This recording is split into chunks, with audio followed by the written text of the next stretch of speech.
Well, we continue with this leading story. Suspended public protector Advocate Busisiwe Mkhwebane has presented her evidence of alleged extortion claims involving the Section 194 inquiry chairperson Qubudile Dyantyi, as well as ANC Chief Whip Pemmy, Majodina, and the late ANC MP Tina Joemat-Pettersson. Mkhwebane briefed the media a short while ago. Mrs. Joemat-Pettersson invited my husband to two separate physical meetings, both held at the Ocean Basket restaurant at OR Tambo International Airport. At this meeting, she solicited a bribe of approximately 600,000 for herself, Mr. Dyantyi, who is the chairperson of the inquiry, and Ms. Pemmy Majodina, who is the chief whip of the ruling ANC. My husband pretended to play along and even negotiated the price to be set at 150,000 instead of 200,000 each. He actually intended to trap the culprits, and he proceeded to record the two meetings on his phone. He also insisted that Ms. Joemat-Pettersson should arrange a meeting at which at least one of the other two would attend. This was agreed, provided the conditions in bracket or the payment of the money were met. Unfortunately, the deal went sour before the conditions were met. I'm in possession of both the audio recordings of the two airport meetings, as well as more than 90 WhatsApp messages exchanged between my husband and Mrs. Joemat-Pettersson for the period between the middle and the end of March 2023. These items of evidence have been shared with the police, and the Hawks are currently investigating. Needless to say, had the legislature, the speaker, and members of the committee discharged their duties in line with their oath of office, it is most likely that Ms. Joemat-Pettersson would be very much alive today. Mkhwebane also played audio recordings of conversations allegedly between her husband and the late party MP Tina Joemat-Pettersson. No oral representation? Yeah, there is no oral. She can't be coming there. So she must only written affidavit. From when? He wants to make it now when they sit again next week.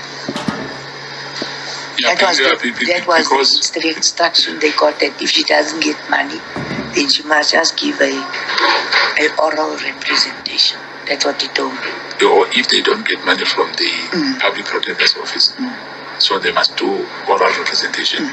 Yeah, but who the public protector? No, the public protector must give a written affidavit. Right. There's it here. Right, require written affidavit. They are not going to bring her in for oral representations. Yeah, but after the, for April. Yes, right. After this month. Yes, there will be no oral representation. Right. So she and her team, she will now not be doing that where she comes there. Yes. She must just give an affidavit. Right.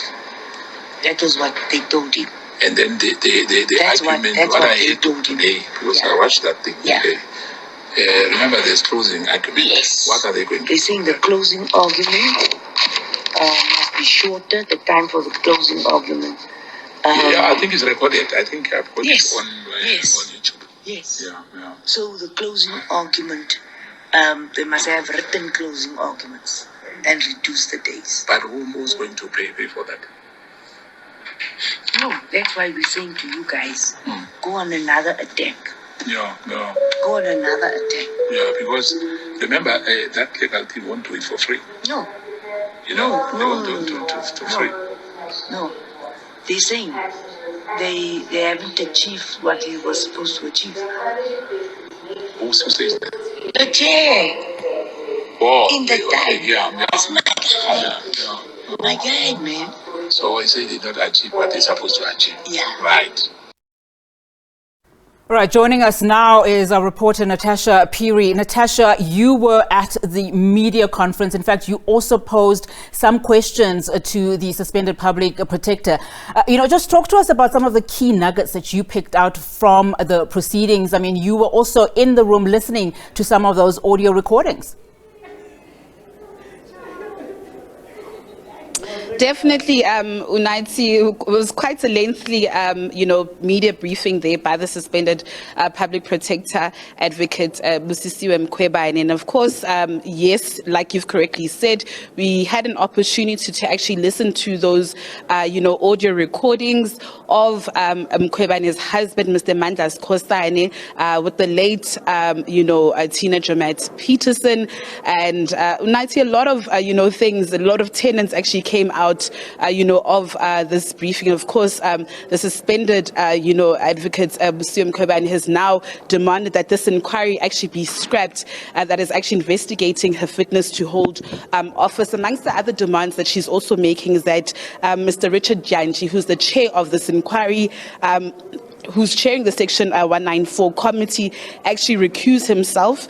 She's also asking the Speaker of the National Assembly, to actually be suspended for exposing a whistleblower and for refusing to arrange a meeting involving allegations of corruption as requested by the suspended public protector. And also she's further calling for President Cyril Ramaphosa to be held account for abuse of power and implementing a clearly illegal suspension, according to Busisiwe Mkhwebane Dyantyi. But also, I mean, like you said, as members of the media, we did pose certain questions. And I mean, just responding to one of her questions, she had said that she thinks that, this inquiry investigating her fitness to hold office is actually engineered by the highest office of the land, and that is, the president, Dyantyi. But I mean, just when we were actually sitting here throughout the briefing, I tried to reach out to the other two ANC MPs who actually implicated, in the saga, that being Pemmy Majodina,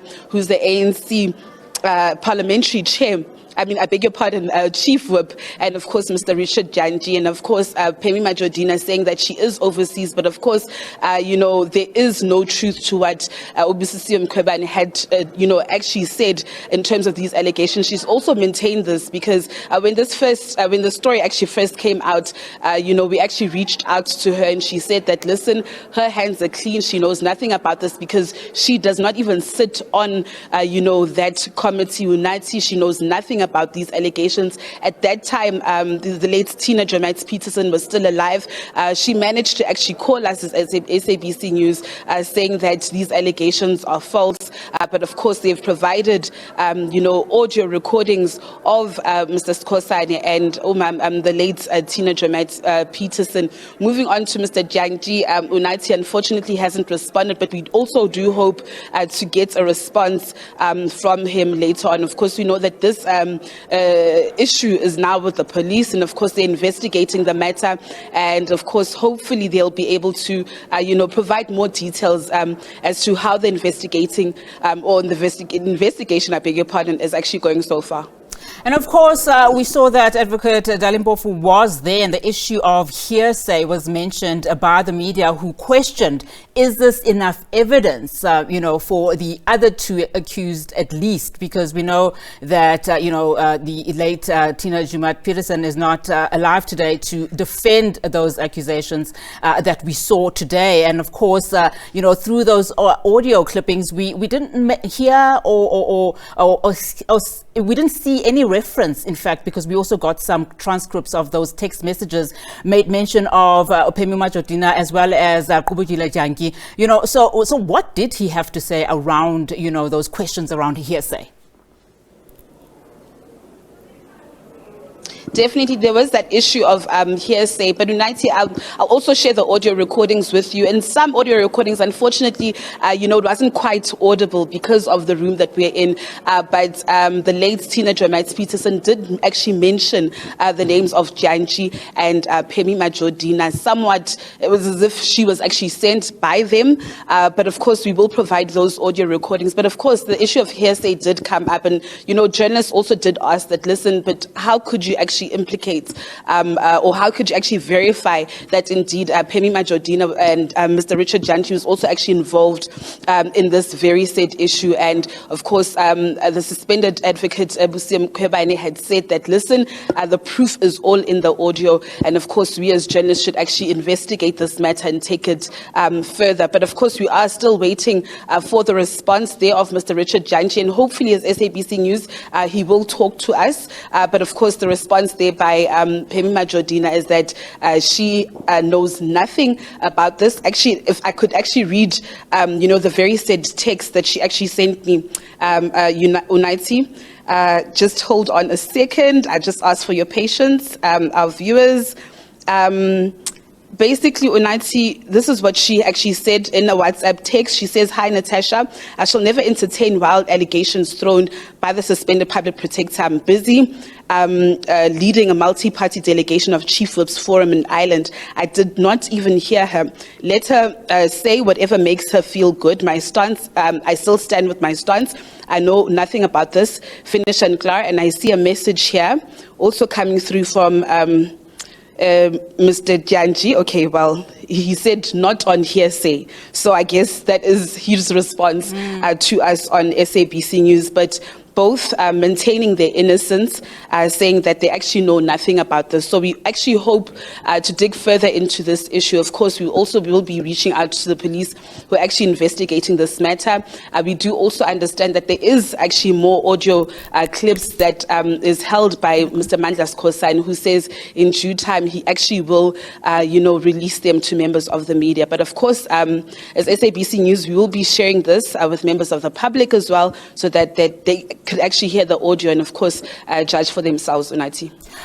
Natasha, before I let you go, there were several times where the suspended public protector kept mentioning the events that led to what we now know, of course, as the death of Tina Joemat-Pettersson. She kept on saying something along the lines of, had, President Cyril Ramaphosa not, in fact, subjected her to this Section 194 inquiry, Tina Joemat-Pettersson would still be alive today. She also, in fact, mentioned, that the speaker herself, had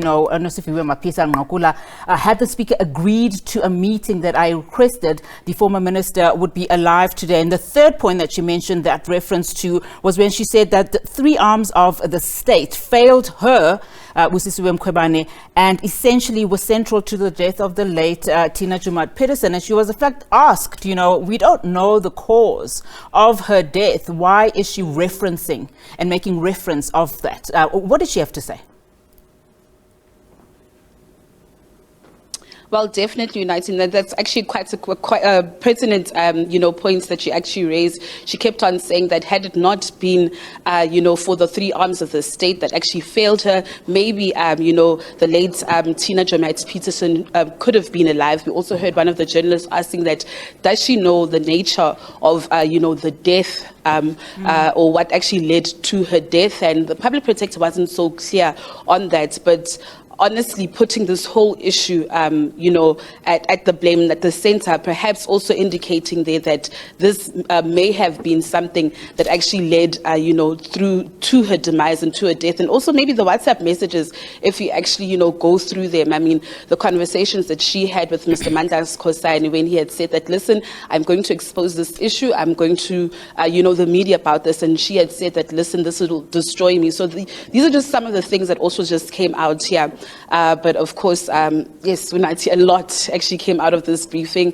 I just guess South Africans will just have to be the judge of this. And of course, we'll just have to wait on those, authorities to actually give us more information. I guess this is a case that we'll be keenly watching over time to actually see what actually happens. I would imagine a lot of going back and forth, just reading through those 90 text messages that she has shared with authorities, as well as those audio recordings. Natasha, thank you so much for that update. And of course, Natasha Phiri coming to us live there from that media conference.